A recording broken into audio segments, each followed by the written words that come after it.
All right, here are the notes for the Constitution. Beginning at Article 1, we will go all the way through Article 3. The Article 4 through 7 already exists on your notes under Resources. So we'll begin here. Article 1, Section 1, that has to do with the legislative branch. It establishes a bicameral Congress.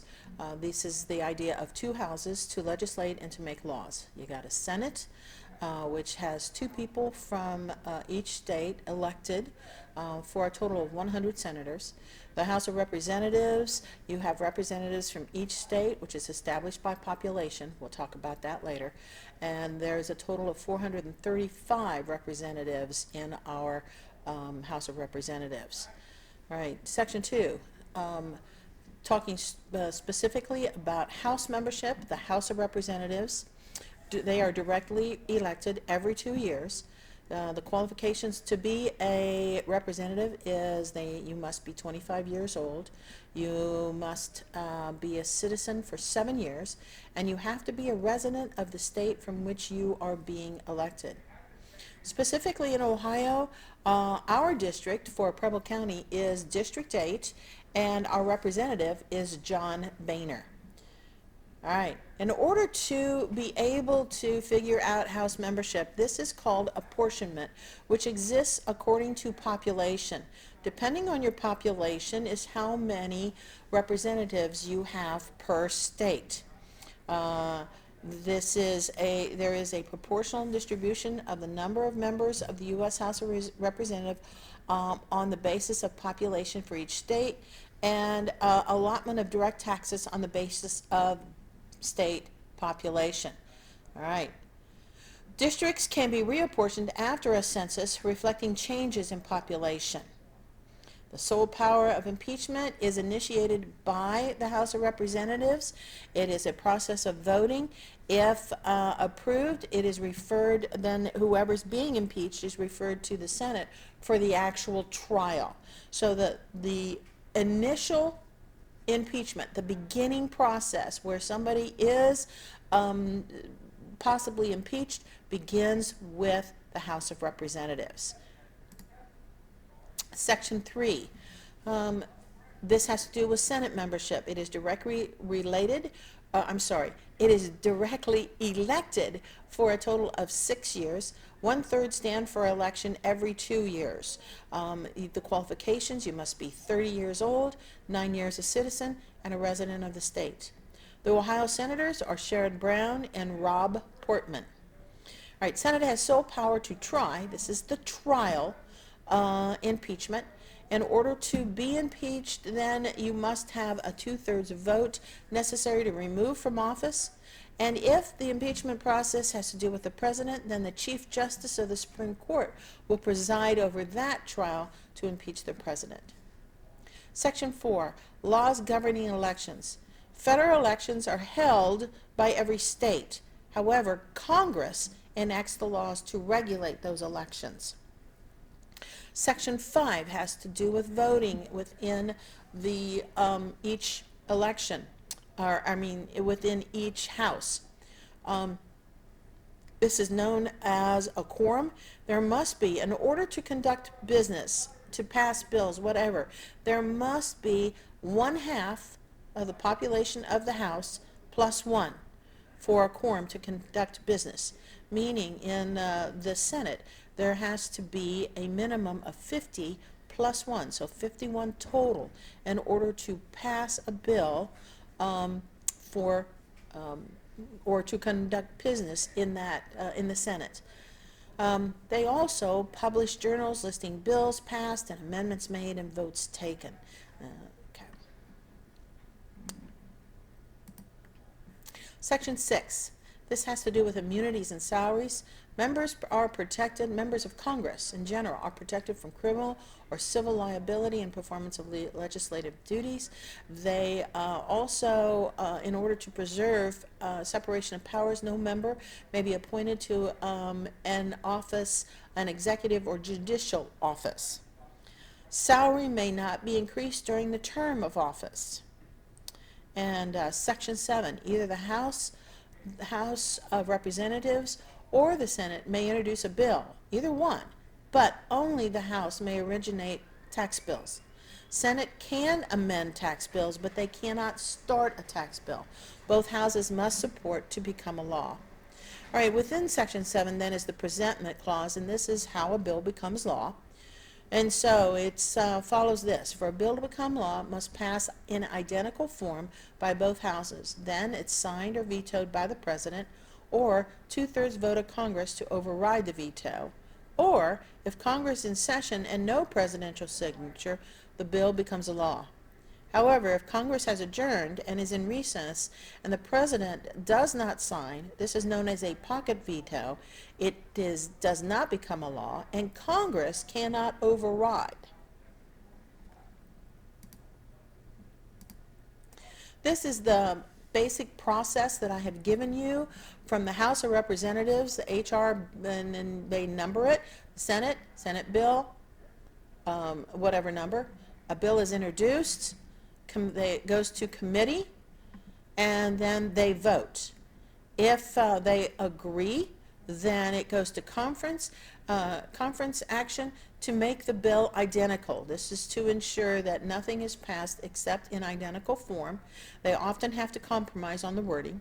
Once they've done that, it goes back to the House or to the Senate to vote.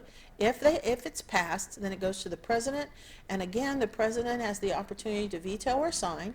If he does not sign or veto, then Congress, if in session, it passes. If Congress is out of session, then it is a pocket veto. All right. Article 8 establishes the power of Congress. These are enumerated or spelled out powers.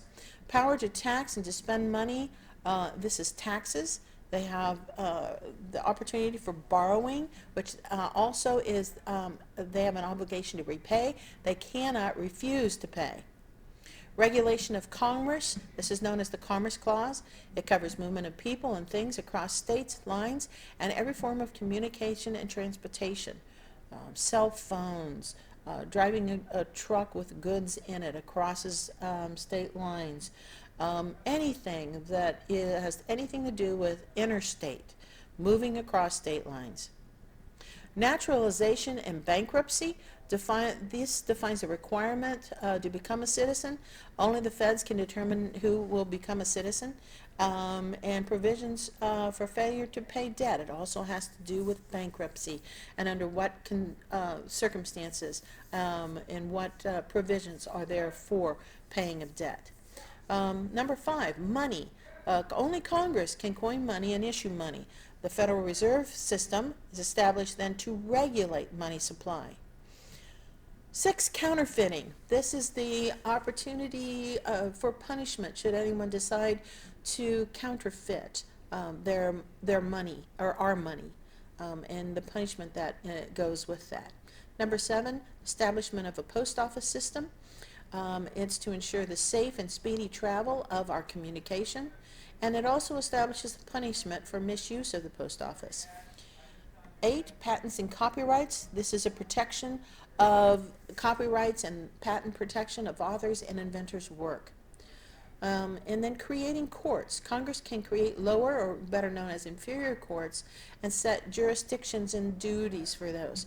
So the Constitution only sets up a Supreme Court, but it leaves then the creation of additional courts to Congress. Number 10, punishment of piracies, felonies committed on the high seas. Every nation possesses these powers. Off to the side here you see 12 miles. That is the traditional expectation of ownership into the ocean. From the beach to the ocean is approximately 12 hours or 12 miles, which is considered ownership of that country. Anything beyond that then is the high seas, and any piracies and felonies committed on the high seas, then nations have the right to punish that behavior. 11, only Congress can declare war. 12, Congress can raise and support an army and navy. 13, it can call the militia, and it can be called by states, but is subordinate to the power of Congress. Governing the District of Columbia, which has been recently delegated to locally elected government. Congress also governs forts, arsenals, other places obtained from states for federal government purposes.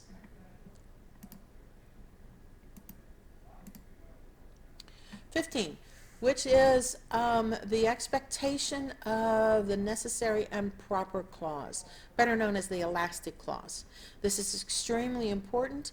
It is the right to make all laws that are necessary and proper for carrying into the execution of the foregoing powers, meaning the powers that have already been listed, and all the powers vested in this Constitution. Any powers that have been additionally granted, such as in the amendments or in any other part of the Constitution. So, to make all laws which is necessary and proper for the carrying into the execution of the foregoing powers, and all the powers vested in this Constitution, in the government of the United States or in any department of the officer thereof. So the elastic clause enlarges legislative powers by enabling Congress to use any means it thinks reasonable to put these powers into action. This clause also authorizes Congress to enact legislation necessary to carry out the powers of other branches. For example, organizing and reorganizing the executive branch. All right, so this is an implied power. Congress generally may assume additional powers not specifically listed in the Constitution. If there is a link, and I put a little red box around there must be a link to the power that is listed in the Constitution. The link may be very weak, but it must exist. Section 9. This has to do with restrictions on congressional power. Section 9 begins with slave trade and the importation of slaves to end in 1808. Obviously, that is now obsolete. However, the issue of habeas corpus still remains a vital part of the Constitution. This is the device in which jail people may require their jailer to justify their imprisonment to a court. Also, the prohibition of bills of attainder and ex post facto. The explanation of the bill of attainder is this: a legislative act declaring the guilt of an individual or group of persons and punishing them, meaning they're as a group, rather because they are the group they can be punished. That is not permitted. It has to be a crime that has been committed. It cannot be just declaring a group guilty, like communism. We may not like communism, but you are not a criminal for believing or being a part of the Communist Party. That is improper. Now, ex post facto, this declares an act illegal after it has been committed or increases the punishment for an offense already committed. In other words, you cannot, if someone commits an act and that is seen as heinous but has never been it has never been called illegal before, you can't declare it illegal and then go back to that person and charge them with a crime. You can charge after the act has been created, but you cannot, or the bill has been created, the law has been created, but you cannot go back in time to arrest someone on a law that was created only recently. In addition, Congress cannot favor one state against another while regulating trade.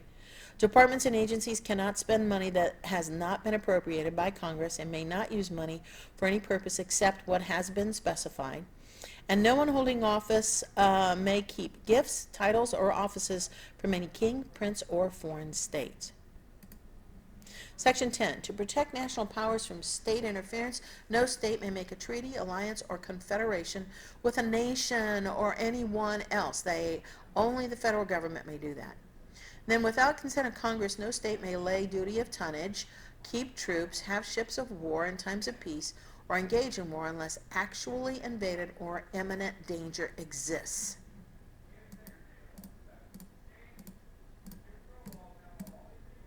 All right, now on to Article 2. Section 1. This is the idea of enforcement of laws, and it has to do with the executive branch. So Article 2 deals with executive branch. This establishes the title as chief executive and define the term of office for president. So 4-year term, 2-term limit, which was tradition until the 22nd Amendment, which then made it law. All right, this establishes an electoral college as a compromise between popular election and the president. Electors are now chosen by popular vote, and then they go and elect the president. Electors, or the electoral college, begins with the number of representatives or districts from a state, plus the number of senators, which will always be 2, and that will be the total of the electors. In Ohio, we have a total of 18. We have 16 representatives and 2 senators for a total of 18 electors. Congress may determine the time and the day electors cast their votes. In order to take the oath of office, President must be a minimum of 35 years old, resident of the U.S. for 14 years, and a natural-born citizen. To preserve the President's independence, Congress can neither raise nor lower the President's salary during his term. President cannot accept any other pay. They are only to accept the pay as president. They cannot work for anyone else. They can't do anything else but be president.